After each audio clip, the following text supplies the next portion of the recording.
JustP, you decided to take your comedy in a different way, and from your set it sounds like you've got a little bit of activism and you're reframing some of your maybe life experiences. Absolutely. Channeling it through humour, and it's so light touch and fabulously music, but also we sense a little bit of undertone of there's definitely a the dark tapestry undertone. of the dark. You've got to play with the dark. We play with the dark. We dance with the dark. Absolutely. So elaborate on that, please, for us. So, as a man who's gone through relationships which involve marriage and kids, and it's broken up and it's not ended well, life has been quite tough for me, and I've had to find ways of dealing with trauma. And especially during COVID, where I dealt with trauma was through laughter. So I decided to turn my trauma into laughter, but also as a man who's got a perspective on the world from a man's eyes, I wanted to appeal to the mental health of men, and also discuss things that men see but don't feel they're comfortable saying out in public because they get chastised for it. So I will say things which will seem very male-orientated, because it is. I'm talking about my experiences in my life and what's happened. But I've tried to turn it around in a way that's more interesting, more likeable, more enjoyable.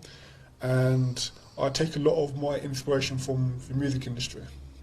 So when you go and see live music, a lot of musicians, they sing songs that you've heard many, many times before.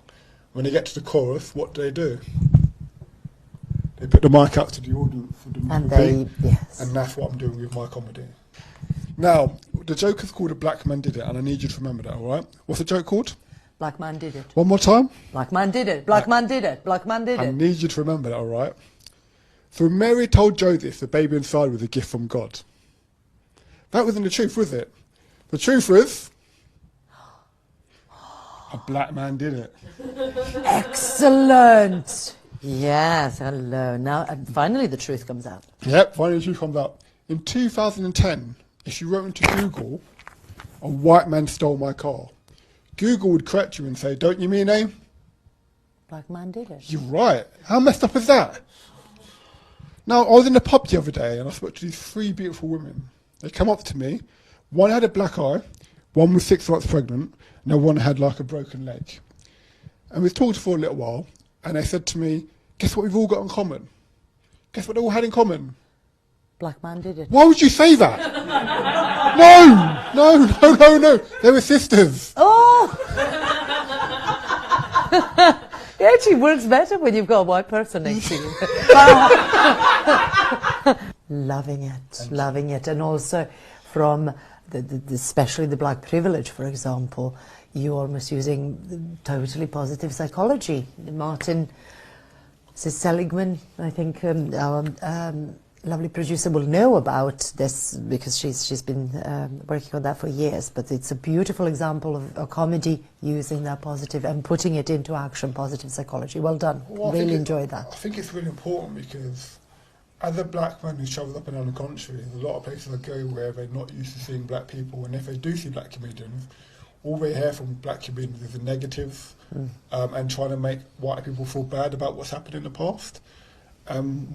I can't get away with the fact that, not talking about the fact that I'm black, that I'm a black experience, but there are positive things and there are a positive spin on what the black experience, and I wanted to show that to people as opposed to saying, oh, I'm black and the whole world's against me.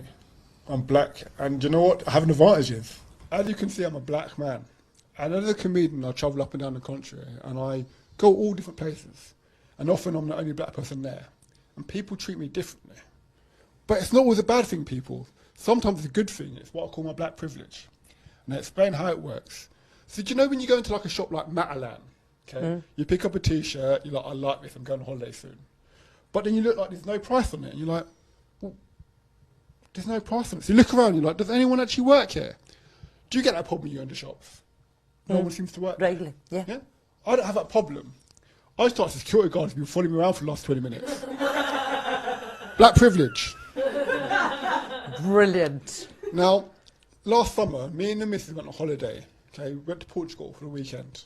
And in the evening, we took the kids with us. And in the evening, we left the kids in the hotel room. We left the doors open. We left the windows open. We came back 4 hours later. Guess what? They were still there. You're right, the kids are still there. Black privilege! Don't know how that happened. Journey. Absolutely. And soul. So, I'm not a full-time comedian as yet. I do still have a few jobs to do just to obviously pay the bills, because comedy, unfortunately, isn't the most lucrative of business, especially at this level. Yes. But I decided about 1.5 years ago, when I got a redundancy package from my job, to put my head in the chopping blocks and put myself out there. Bought myself a camper van. I travel up and down the country, and about 4 or 5 times a week, probably more than I actually do my normal job, I do comedy.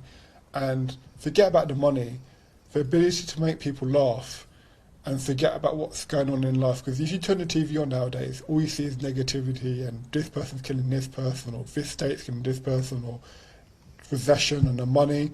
I just want to give people an opportunity to laugh and forget about it for a moment. Because laughter for me is the best drug. It doesn't cost much, and you know what?